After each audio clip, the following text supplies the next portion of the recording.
అందరికీ నమస్కారం. నేను మీ కిరా కార్పీని. నిన్న అంబటి రాంబాబు ఉద్యమకారుడు, నిరసనకారుడు, సంఘ సంస్కర్త, నిత్యం ప్రజల్లో ఉండేవాడు, ప్రజలు మేలు కోరుకునేవాడు, ప్రజల సమస్యలపై నిరంతరం పోరాటం చేసేటువంటి తెల్లగడ్డ వ్యక్తి, కూలింగ్ అద్దాలు పెట్టుకొని ఉంటాడు. ఆయన గురించి నేను ప్రత్యేకంగా చెప్పక్కర్లేదు. ఆయన గుంటూరు జిల్లాలోని కలెక్టరేట్ దగ్గర నిన్న 4వ తారీఖు అంటే 1 year ఫినిష్ అయింది అధికారంలోకి వచ్చి కూటమి. ఆ సందర్భంగా ప్రజలు మీరు వెనుపోటు పొడిచారు అనే నేపథ్యంలో వెనుపోటు దినోత్సవం అని ర్యాలీ చేస్తూ ఉన్నాడు. అది మన ఇల్లు కాదు కదా, మన ఇంటి ముందు కాదు కదా, మన ఊరు కాదు కదా. ఈ మధ్యన ఒక 20 ఎకరాల పొలం కొన్నాడు ప్రజల డబ్బులతో. ప్రజల డబ్బుల్ని లూటీ చేసి దందా చేసి 20 ఎకరాల పొలం కొన్నాడు. ఆ పొలం కాదు కదా మన ఇష్టం వచ్చినట్టు అరవడానికి, మనం ఇష్టం వచ్చినట్టు కేకలు వేయడానికి, మనం ఇష్టం వచ్చినట్టు దుమ్మెత్తి పోయడానికి ఒప్పుకోరు కదా. వెంటనే పోలీసులు వచ్చారు, మర్యాద ఎక్కడి నుంచి వెళ్ళని అన్నాడు. అంటే మనోడికి ఇది అదురుగా చూసుకున్నాడు. పోలీసులు ఎదురుపడితే, పోలీసుల ముందు మనం అరిస్తే, పోలీసులు బెదిరిస్తే, పోలీసుల మీద గౌ కేకలు పెడితే, ఇది ప్రజలు చూస్తూ ఉంటే అరే అంబటి రాంబాబు గారు ప్రజల మనిషి, ఆయన వాదిస్తున్నాడు, పోలీసులు అనవసరంగా ఆయన్ని తోసేస్తున్నారు, నిర్బంధిస్తున్నారు అనేటట్లు క్రియేట్ చేస్తే మనకు కూడా సింపతి వస్తుంది అని జగన్మోహన్ రెడ్డి ఎలాగో బాబాయిని చంపేస్తే సింపతి ఎలా వస్తుందో అలవాటు పడిన వ్యక్తి కదా, అదే క్రియేట్ చేద్దాం అనుకున్నాడు. కానీ జనాలకు అక్కడ ఏం జరుగుతుంది అనేది అందరి దగ్గర మొబైల్ ఉన్నాయి, అందరి దగ్గర కూడా యూట్యూబ్ ఛానల్స్ ఉన్నాయి, సోషల్ మీడియా ఉంది. అందరూ కూడా అక్కడ చూస్తున్నాగా పోలీస్ ఆఫీసర్ మీద కేకలు పెడుతున్నాడు. మామూలు కేకలు కాదవి. ఆయన మర్యాదగా ఉండు అంటే మనోడు అంబటి రాంబాబు గారు కూడా మర్యాద ఉండదు.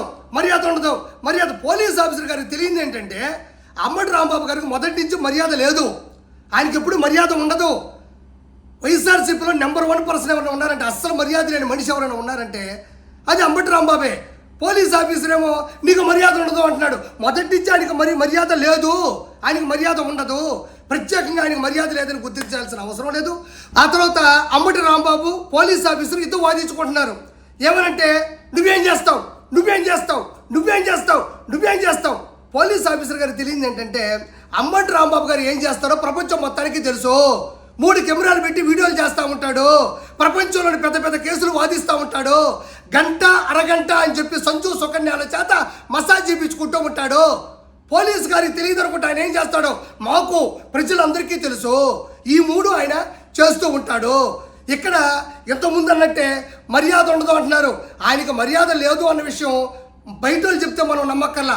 ఆయన సొంతలుడే ఎలక్షన్స్ టైంలో బయటకు వచ్చి మా మామ ఒక దొంగ డకాయిట్టు, మా మామని నమ్మొద్దు, మా మామ చెయ్యని ఆకృత్యాలు లేవు, దయచేసి అతనికి ఓటేయద్దు, ఓడించండి అని చెప్పి చేతులు పట్టుకొని చేతులు పైకెత్తు మొక్కాడు.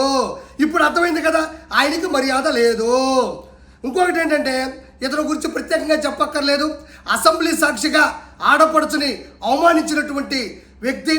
అదేవిధంగా పోలవరం సంబంధించినటువంటి అంటే ఇరిగేషన్ మినిస్టర్గా పనిచేస్తున్నప్పుడు కూడా ఒక ప్రెస్ వాళ్ళు అడిగినప్పుడు సార్ పోలవరం ఎంతవరకు వచ్చింది అంటే పోలవరం ఎవరికి అర్థం కాదు, ఎందుకంటే నాకు అర్థం కాలేదు కాబట్టి అని జోకులు వేసినటువంటి వ్యక్తి.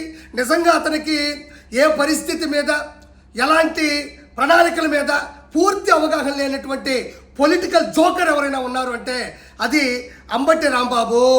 ఈరోజు ఏదో బయటకు వచ్చేసి హడావుడి చేసేస్తాను, ర్యాలీలు చేసేస్తాను, పైకి పొంగిపోతాను, ఎవ్వరు ఇక్కడ పడరు. ప్రజలకి చంద్రబాబు నాయుడు గారి మీద పూర్తి నమ్మకం ఉంది. పింఛన్లు టైంకి అందుతున్నాయి, టిట్కో ఇల్లు వస్తున్నాయి, అన్నా క్యాంటీన్ల ద్వారా కడుపు నిండా అన్నం తింటున్నారు. అదేవిధంగా అన్నదాత సుఖీభావ కావచ్చు, తల్లికి వందనం కావచ్చు, అదేవిధంగా ఫ్రీ బస్సు కూడా అతి కొద్ది రోజుల్లోనే ప్రజలకు అందుబాటులోకి రాబోతా ఉంది. ప్రతి ఒక్కడి కూడా చంద్రబాబు నాయుడు గారు ఆచితూచి అడుగేస్తూ 14 లక్షల కోట్ల రూపాయలకు వడ్డీలు కడుతూ ప్రతి విషయం మీద సరైన స్పందనతో ప్రజలకి అందుబాటులో ఉంటున్నారు. కాబట్టి అంబటి రాంబాబు వచ్చి మాట్లాడినంత మాత్రాన ఏ ఇబ్బంది ఉండదు. ఇంకోటి అంబటి రాంబాబు అనేవాడు బెస్ట్ ఫ్రెండ్, స్నేహానికి నిలువెత్తు నిదర్శనం. ఈరోజు వల్లభనేని వంశీ లోపలికి వెళ్ళాడు, కొడాలని లోపలికి వెళ్ళాడు. అక్కడ వాళ్ళకి ఒంటరిగా ఉన్నారు, దోమలు కొడుతున్నాయి. ఏ ఒక్కరూ కూడా వాళ్ళు చూడాలనుకుంటున్నారు కానీ వాళ్ళ దగ్గరికి వెళ్ళాలనుకోవట్లేదు. కానీ అంబటి రాంబాబు అలా కాదు, పోలీసుల మీద తిరగబడితే, ఎగబడితే, అరిస్తే, దూషిస్తే లోపలేస్తారు నన్ను. వాళ్ళిద్దరితో స్నేహంగా నేను ఉండొచ్చు, వాళ్ళకి నేను తోడుగా ఉండొచ్చు అనుకోవడం, ఈ ప్రపంచంలో అంబటి రాంబాబు మాత్రమే ఆ స్నేహానికి విలువ తెలుసు. కాబట్టి అంబటి రాంబాబు అనేవాడు ఒక పొలిటికల్ జోకర్, ఒక పొలిటికల్ బ్రోకర్. అంబటి రాంబాబుని ఎవరో కూడా పూర్తిగా అవగాహన చేసుకోరు, ఎందుకంటే ఆయనకు అవగాహన ఏ విషయం మీద ఉండదు కాబట్టి. Thank you so much.